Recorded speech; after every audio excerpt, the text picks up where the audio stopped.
Oh, oh, oh, better behavior. And let's see if it decides. I don't know what it's doing now. It's, okay, well, we've decided to fully off-road and go on the grass. Even though there's a perfectly fine gravel spot. What is it doing? Hey y'all, it's Dr. Know-It-All coming to you on a relatively chilly morning in Athens. I just got 13.2.8 in the Cybertruck, which is maybe the most advanced version I've gotten the quickest, because it's only been out a couple of days as I know it, and I have not seen anybody else, I believe, do a video when they've had the Cybertruck with 13.2.8. Considering the Cybertruck is the version of full self-driving that definitely needs the furthest to go, I am very interested to try this out. Don't know why the windshield wiper just kicked in. Anyway, I'm going to drive to Dollar General, as you can see, and then go to Haven Memory Care, and then we'll see where we end up. We'll do our final thing, probably back to Belk again. I want to check. I was just looking here. I took a quick break to look to see if the one button push to start is available. Does not appear to be so. And let's see if it will actually start on its own this time. So yeah, so this is something with the Cybertruck where it will not start without you actually pushing the accelerator pedal. I'm not exactly sure why. Very interesting that doesn't happen. It's got a little right turn arrow. I just gave it the tiniest little touch on the accelerator and it pulled itself out. Yeah, it's very weird because you can feel it kind of like engage, like it's about to start, and then it doesn't. I have a feeling that there's some flags that the Tesla team has put in. For example, number one is don't start without the accelerator press. And unfortunately, okay, I don't know why. The camera really does not like this. Dirty Tesla, Chris said that he felt like the attention monitoring had been relaxed somewhat. Apparently, not so much for this. Again, I have very dark sunglasses on, so it's never happy in the Cybertruck when I'm wearing sunglasses. The Model Y seems much more mellow about it, but the Cybertruck doesn't. But anyway, my kind of guess about this, the way it feels, is that there are two flags in. One is no reverse, and we'll see. We'll try reverse when we get to the Dollar General. And number two is don't, like, unable to start without a person giving some input. And so I believe that we're getting that engagement, and it's like I'm ready to go, and then it looks and it sees the flag that's like, you know, unable to do this right now or false, and it's like, well, can't do it. So then it sits and it waits for input. But it feels very much like with the reverse too, sometimes it does the beginning of a 3-point turn, like it's going to go into reverse, but it doesn't actually engage the reverse, and you can tell that it's setting itself up to go in reverse, but there's like a flag that says no. So clearly that is a, you know, it's a production decision that they're making at this point. They don't trust it to go in reverse yet. By the way, notice the daffodils. It's going to get very, very cold tonight, -7 centigrade, which is very, very unusual in late February. I mean, that's something sometimes you see. We saw it a couple of times in January. It got very cold in January. It's been weirdly, well, I don't know. It's kind of common around here. So let's see how we deal with this, because we've got a person. Good. Okay. Even with a turn signal. So I very much appreciate that. That makes the person feel much more comfortable. And I was just noticing the fact that it had to negotiate the other car coming the other direction and then pull out. And it's not going super fast. I hope this person behind me doesn't get pissed off. I was actually hoping they would go in front of me, because that way, if I get to this up here and it waits for a while, it won't be too bad. But anyway, so again, I think that the Tesla team made there's just a production decision where they don't trust it to do these things yet, whereas clearly it's just as simple as flipping a switch where they can be like, yes, you're allowed to do this now. But you can feel the car attempting to start up. Oh, I was going to say about the cold temperatures. Yeah, it's for late February, very, very unusual. Okay, so let's see how it pulls out. First unprotected left, and it's still too mellow. I mean, we're only doing like 17 or 18 here, and it is beginning to pull up again. I don't know why it just insists on this being 25 miles an hour, which is ridiculous. I mean, patently, you can see this road is the kind of road where that's not the speed limit. So I don't know why its guess is not correct. Anyway, so it sees it's 40 now and it's going 45. So that's fairly appropriate behavior, especially because I'm in hurry mode, if you notice here. And by the way, note that the little green dot has popped back up again. I guess it's it's actually a square in this case. It should be a hexagon, I think, because everything else is hexagonal.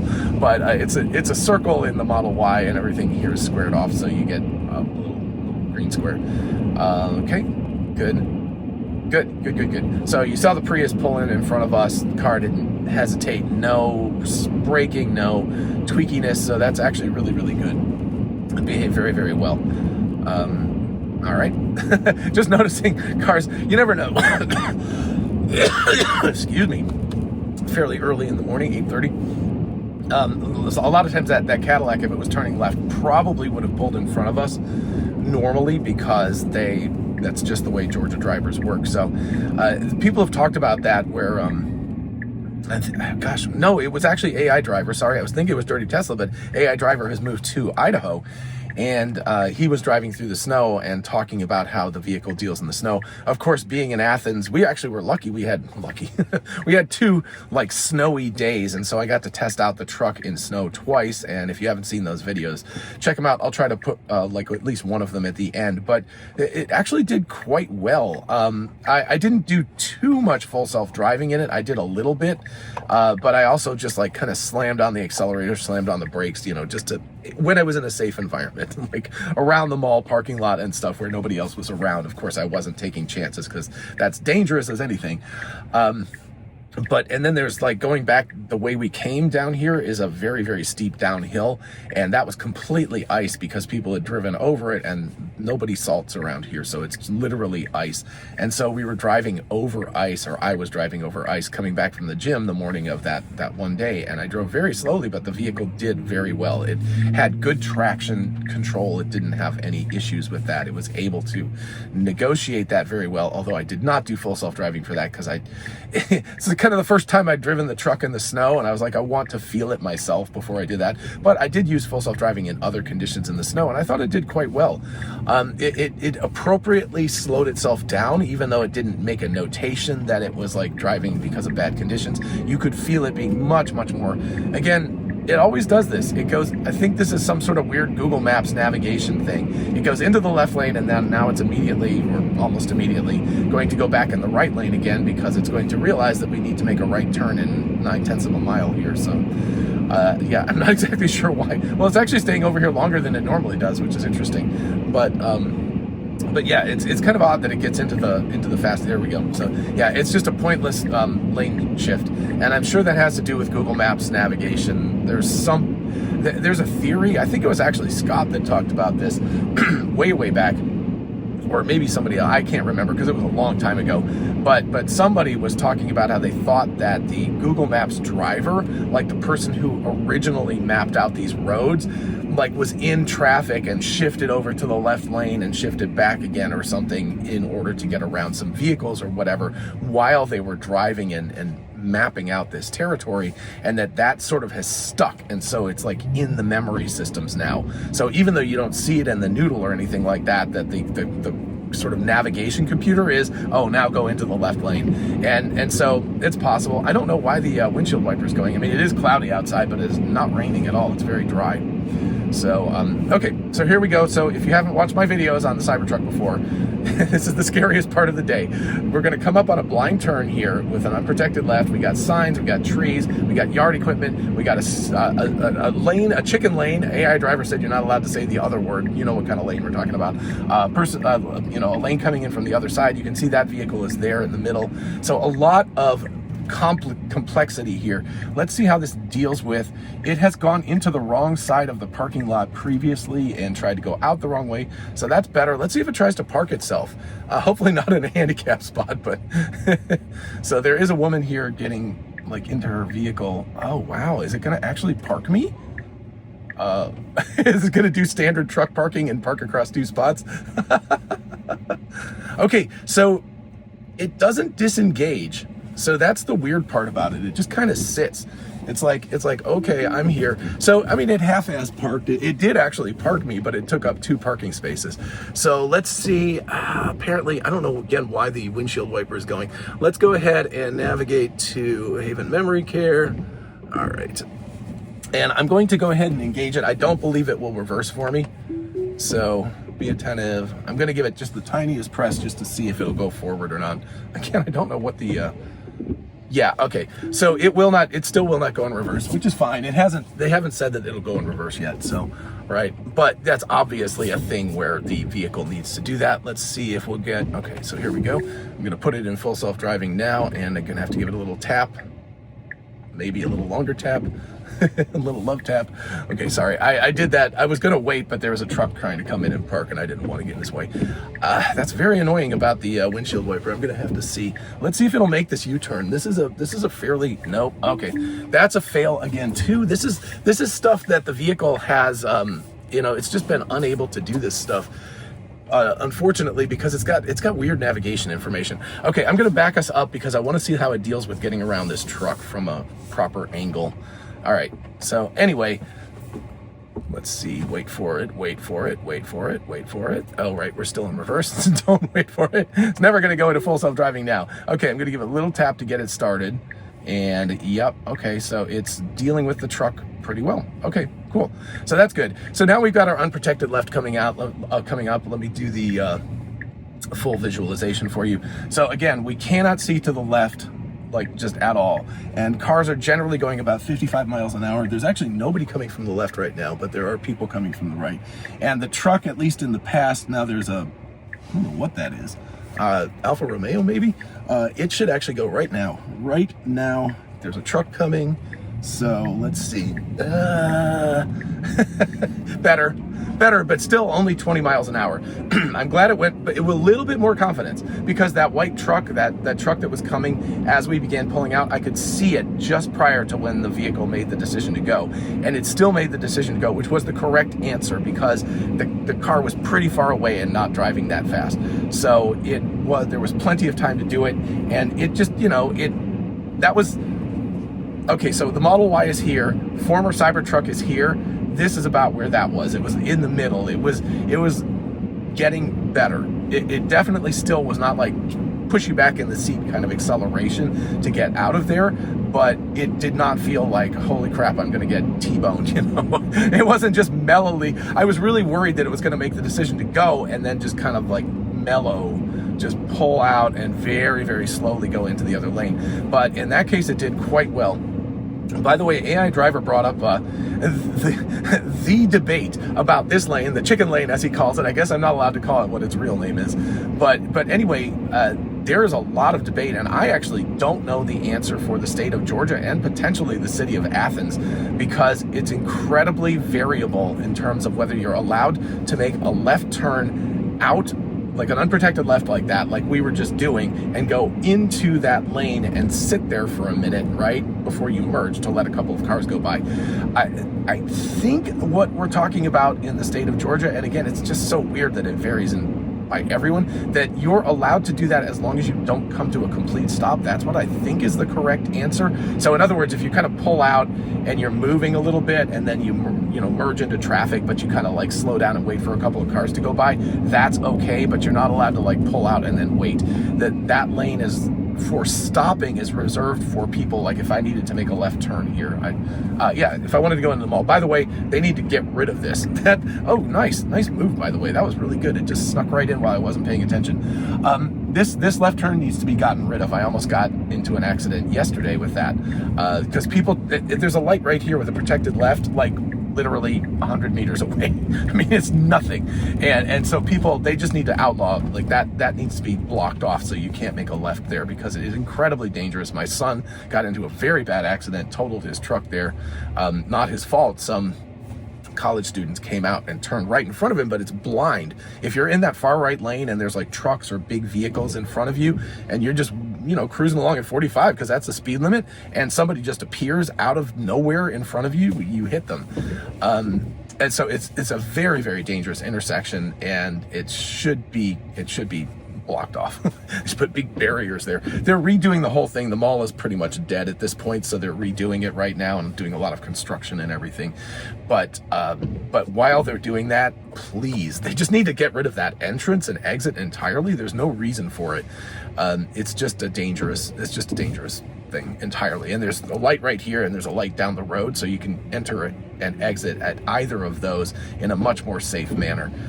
It's just really it's unethical for them to leave that way, because so many accidents happen there. But for whatever reason, they don't seem to care. They just leave it open. Anyway, so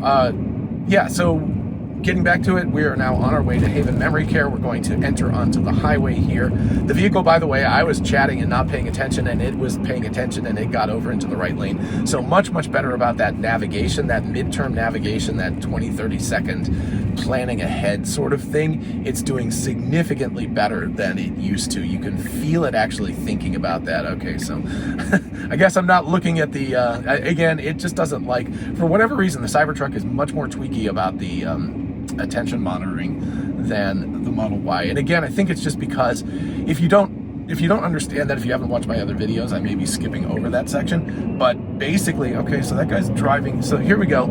That guy's driving fast with his hazard lights on. That's classic Georgia driving right there. There's no reason for that whatsoever.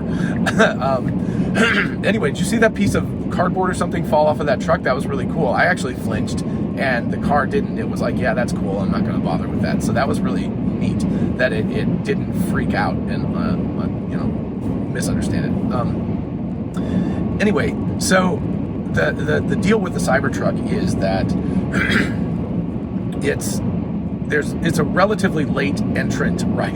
You know, the Model 3 and the Model Y have been around since 2018 and 2020, so quite a while at this point for both of them. They're also approximately the same size vehicle, and of course you've got the S and X, but I don't have a chance to drive those, so I don't have a good feel for those. But the Cybertruck only, it was November of 2023, but basically really 2024. So it's been a little over a year that there have been a number of these things on the road. And so, and there's just not that many of them on the road at this point, and it's way bigger. It's not the same size vehicle at all. So what's happening is that Tesla's AI team is treating this with kid gloves because they just don't have as much data, and they're being much more conservative with the way that they dial in the behavior of the truck. You can feel that, and that's one of the reasons it doesn't. It just doesn't, the hurry mode is not as hurry mode as it is in the Model Y. It's a definite, distinct feel. Now, the one place, I agree with them entirely about that, by the way, because until you have the data, don't do it. Much better to be safer about this kind of stuff. By the way, we're going 67, that's, more or less traffic flow. So,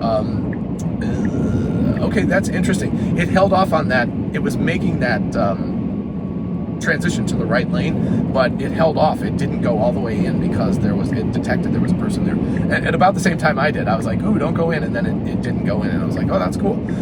So anyway, they're just being very, very careful about, okay, see, there's another one. I'm telling you, human drivers are worse than like FSD. That guy turned his left turn signal on to make a right-hand turn. I mean, that's just like stupid. So hopefully we will make this light so we don't get stuck at it. It's a rather long light. Yup. Okay. Very nice. Okay. So made it through no problem. That's nice. That always helps out the efficiency of the drive. So you could call that an unprotected left, but nobody's really coming from the other direction, so it's pretty much protected. But there's no turn arrow or anything, so it does have to understand that. Anyway, the vehicle itself, they're being careful with it because it's really big. They don't have a lot of trucks on the road, and they don't have a lot of data yet, so they're just being careful. Okay, next up comes a traffic circle, which the vehicle has handled very, very confidently the past several iterations, so I'm not worried about that. When we get to Haven Memory Care, that will be interesting. We will see how it handles it. It's tried to off-road the last 2 times that we've taken a little trip over there, so we'll see if it actually does a little better. I think one of the big problems again is that just because it can't do reverse right now, it's kind of stuck in these weird loops where it thinks it should be able to do something like that. Its navigation planning has reverse in it, but then it's not allowed to do it because, like I said, I think there's a flag that's just going like, don't go in reverse yet. So it's like if you were driving and you were like, yeah, I can put it in reverse, and then you tried and like the vehicle wouldn't go in reverse, it was like stuck in drive, you'd be like, oh crap. So you could get yourself in bad situations like that. So again, I think that leads to a lot of behavioral weirdness because I think the vehicle thinks that it can do reverse and stuff. But anyway, hopefully in a roundabout way that kind of explains at least my understanding of why the Cybertruck feels more hesitant and a little behind is because the team is very specifically doing that. They're like, yep, we don't want to turn it loose at full bore at this point because we don't have quite the data available for this. Okay, so we're going to make a right-hand turn. We're going to see if the vehicle will park. Of course, it won't go in reverse, but there are plenty of parking places here where it should be able to go in head first, and then it won't be able to reverse out, so we won't be able to get complete, you know, end to end, but we can get pretty close. Really beautiful space back here. Of course, there we go. Ooh, okay. This information took this down to Florida, and I haven't cleaned the windshield since then. It's been very, very cloudy, so I haven't really noticed until today, but now I'm just turning into the sun. I'm like, ooh, need to clean the windshield again. So let's see how it deals with this. It's registering this as a 10-mile-an-hour speed limit. I think it actually officially is 15, but whatever. It's a parking lot, so it should definitely be nice about that. And let's see. I think what it's going to do is it's going to turn itself as if it's going to back into one of these parking places. Yep, exactly. Now watch. It's going to stop. So it's set itself up to pull into this space, but it's disallowed from doing that. So that, again, you can feel the flag. So I'm going to pull forward just a little bit, and then I'm going to go navigate to Belk. Yep, it's closed. I know it's closed. So, okay, once it's in there, okay. So let's see. It should make a turn where it says enter right there. It should turn. All right, I've got to give it a little love tap. love tap. Uh-oh, it's going to go around the back again. I can feel it. I can feel it. All right, well, here we go. So we're back to this weird navigation situation where, unfortunately, this is not advanced. I was hoping it would be a little bit better about things like this. At least let's hope it doesn't turn to the right. It has this weird thing where it thinks it's going to go to the right, and I don't know why. Maybe because it sees that house up there. Yeah, so it's going to make the same exact mistake it did before. We're going to, let's see if it stops itself. Because last time, oh, better behavior. Okay. It did better. It still is freaking out. I think it just doesn't register this as a road. I'm going to go ahead. Oh, come on. I'm going to give it some gas, and I'm going to force it to go forward. And let's see if it decides. I don't know what it's doing now. It's, okay, well, we've decided to fully off-road and go on the grass. Even though there's a perfectly fine gravel spot. What is it doing? Oh, this is interesting. Wow, okay, well, this makes the whole drive. What is it doing? I think it's attempting to go backwards. Whoa. Okay, and now we're stuck. Okay, it tried. I could see what it was thinking it was going to do was go backwards. In fact, you know what the heck, let's just turn it around and let's make it do what it said it wanted to do and see if it fixes itself on the flip side. You can see right there we could have easily gone the other direction, but I want to give it a chance here and see what happens, just for the heck of it. Okay, and here we go. All right, so hopefully what it'll do is figure out that it can go around and exit from the other direction. So it's like, as far as it's concerned, it's off in the middle of nowhere. Okay, good. We got a right-hand turn, so at least we're not trying to go off-roading that direction anymore. And if it gets this right, then it will go around and get us back on the correct path. So, and I think it's going to do it. Oh, weird. So the navigation thinks it's like over there. Oh, this is interesting. So this kind of explains why it might be so confused. So like obviously, so the car is now off-piste, I guess. It's not on the navigation route anymore. So this is fascinating. There's a couple of people coming out, so I guess I must be hitting shift change. So let's see if we actually go the correct direction here. So it's going to navigate between them. Hello. All right, so it's going to try to go to the right. Let's see if it decides to nope. Okay, I'm gonna disengage. There's people here. I don't want to bother them. So you can see we're off piste, and it just really is having issues understanding how to get back on the proper track. Oh gosh, yeah, it's still screwing up. Like it just doesn't understand that we can do this. So sorry, I'm giving these women a lot of. There we go. So finally, it sort of figured it out. But yeah, it had no idea. It got completely lost back there. So that would be a place again. For the Tesla AI team, I always tell you to go and do that. I think it's 4640 Atlanta Highway is where that Dollar General is. This Haven Memory Care thing is another place to look at for just sort of figuring out, okay, so we've got an unprotected left. It is a 35 zone, so all right, let's see, I'm feeling it. So again, 15, it's not fabulous. I would say it should be going about 25 to 30 by the time it finishes that maneuver, but not terrible. It was okay. Yeah, again, I get if the Model Y was here and the former Cybertruck version of FSD was here, we're like here. Excuse me. Early morning, very cold. But anyway, I would suggest to the Tesla FSD team that you come to Athens and check out some of these spots that I've discovered. That one back there, that whole like navigating off-piste and trying to figure out where it's going, it needs to figure that stuff out much better. So I've discovered a couple of nice places. Okay, so it should take right of way from that car. Yep, okay, good.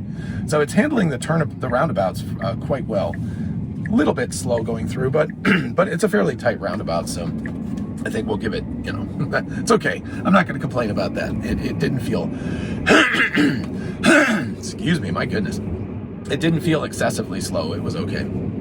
All right, so we've got, what, 6 minutes to get back, so we have to get back on the highway, have to go back through the construction zone. We went through the time before, but we were stuck with a lot of traffic, and so I wasn't really able to feel out how it would do in terms of driving speed in that construction zone if it did not have cars all around it. I need to go down there somewhere. Then going down to the left, I've never been down that road. That looks really cool. All right. So I think if you remember last time, I was actually driving to Starbucks and picked the wrong one, and so we ended up not going on the highway. Oh good, attention monitoring's back. I noticed that because I'm not having to keep jiggling the steering wheel. It's really amazing. Once you get kind of spoiled by attention monitoring, like having to actually jiggle the steering wheel is very annoying.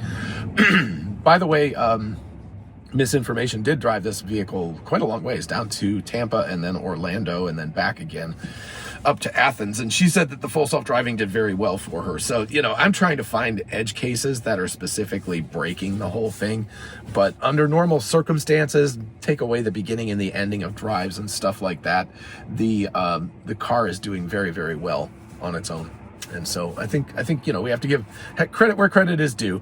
If you're going on a road trip or something, the vehicle, the Cybertruck now is quite adequate. It's not doing that weird lane shifting thing where it used to go into the left part of the lane, into the right. That's just within the last couple of revisions though, because it used to do that pretty aggressively and in a scary way. So you'd be like way overriding the double yellow line and people are coming at you and you're like, whoa, whoa, whoa, we're gonna, you know, they're gonna hit us. They're gonna clip us on this thing. So okay, so let's see how acceleration onto the highway does, assuming this Tacoma accelerates well. And it's like it's right down here. I just can't quite get it out. Now sometimes that happens. You get a frog in your throat.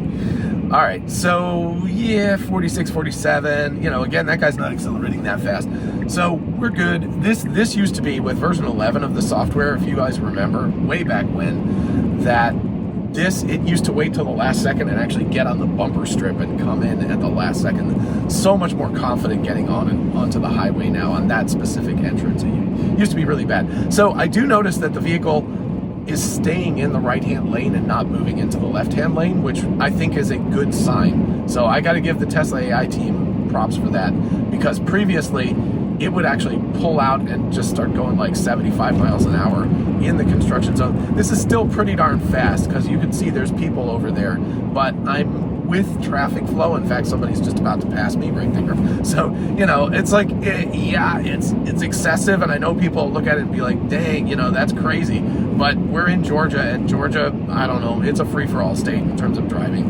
I think it's kind of a southern thing. Like Florida's like that too. People just go crazy. Florida's even worse because you have people who are like 90 years old driving like 40 on the highway, and then you have everybody else who's doing like 100, and you got this insane mix of like really fast, really slow. Here, there are not nearly as many people who drive that slowly, and man, when you get into Atlanta, you know, there's a lot of highways that have 55 mile an hour speed limits that are, you know, inside the city. And if you're not doing 75 in that zone, so you're going 20 miles an hour over the speed limit, that's just like, nope, you got to do it. So it's absolutely nutty. And then of course, you know, the irony is that you get, or not, I don't know, just bad luck. You get picked up by the cops for speeding, and it's like, well, geez, you know, everybody, literally, including the cops, are all driving that speed all the time. It's just if you get unlucky and they happen to be, you know, trying to get you that day.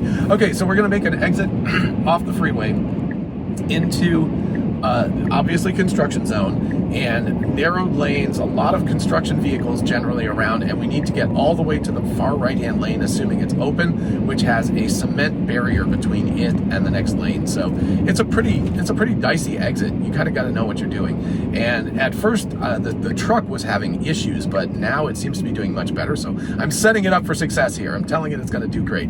Here we have to make this decision a little bit slow, but it did okay. You just, basically don't want to end up in that big concrete barrier. So you can see, I mean, we've got all sorts of stuff. We've got, I don't know what the heck this thing is, that Hitachi. So that was a little bit, honestly, I would have gone a little bit further to the left by like a foot, just because that was a lot of heavy duty equipment I wouldn't have wanted to hit. But anyway, it's doing great, and it negotiated that much better than it has in the past, and now we should pull into here. Now, last test, which always is a weird one because I don't think it's going to be a big deal until it pulls in, but it's been pulling into this bizarre, I think like a place where, oh wow, there's actually people signs up there. So I'm going to remember that when I go back to school this morning later. I'll come this way instead of going the other way. Anyway, it's been pulling into, I think, what is a little not a generator box, what do you call that? Circuit breaker, I don't know. Substation, kind of, I don't know, whatever, an electrical thing where all the power is, and it keeps pulling in there because for some reason it wants to navigate there. So let's see if it does a better job with that today. That is a huge thing. So anyway, this whole mall going away, it's super sad. It's just like this depressing thing. The problem for us, of course, is that we've always been able to cheat and go around, especially because the mall's closed down. You can just go around with no traffic at all. And I assume they're going to close this whole thing down as they're doing reconstruction, and then we'll have to go out to the main road, which is going to kind of blow. So, oh no, it's going to do it again. Oh man. So yeah, here we are. I don't know why. There's no reason for it to be here. And there we go. So that's where we end up. So yeah, this is another place. This is the Athens or Georgia Square Mall, something like that, folks, at TSLA. I would highly recommend coming to Athens. I gave you 3 really good test situations: the Atlanta Highway, Dollar General 4640 or whatever that is, Haven Memory Care Navigation, and then this I don't know what the hell this is. It should pull into a parking place or drop me off at the door, one of those two. It should not put me in this weird place back here that I have to like figure out how to get out of after I finish the video every day. It's kind of nutty. So anyway, as far as this, I was very slightly disappointed because I thought Chris Dirty Tesla had said that 13.2.8 was a very substantial improvement, and I was hoping that the Cybertruck was going to catch up. I will still stand by what I said, though this is definitely an improvement over 13.2.7, but was not all the way up to the Model Y. And I said I thought it was going to take 2 to 3 more iterations, so this is 1. So maybe by 13.2.9 or 13.2.10 or 13.3, whatever they count as their next couple of iterations, we are going to get to a place where the vehicle is actually caught up with the Model Y and is driving the same. But of course, I have a feeling that we'll be given a clue when that happens, when the car is able to go in reverse and when we get the button that's like start autopilot now. When we get that button and when we get reverse, I have a feeling then the Tesla AI team is going to feel like the Cybertruck has caught up with the Model Y and Model 3 and potentially Model S and X, but I don't drive those, so I don't know. But until then, it's definitely still behind, but I can feel it. It's closing the gap. I mean, every one of these, it's getting a little bit closer, a little bit closer, a little bit closer. So, and I think part of what the Tesla AI team is doing is being conservative with this again, but these kind of mistakes are not conservative. They're just flat out mistakes, and the Model Y does not make them. So it needs to fix those things, but anyway, in the meantime, let me know what your experience is. If you have an S or an X especially, let me know what 13.2. whatever is for those, since I haven't had a chance to drive those. If you have a Cybertruck, let me know. I don't even have 13.2.8 on the Model Y yet, so I can't test that. So anyway, let me know about all that stuff while you're down there. If you don't mind liking the video, and if you can subscribe, it really helps out the channel. I appreciate it greatly, and I'll see you in the next video. Bye-bye.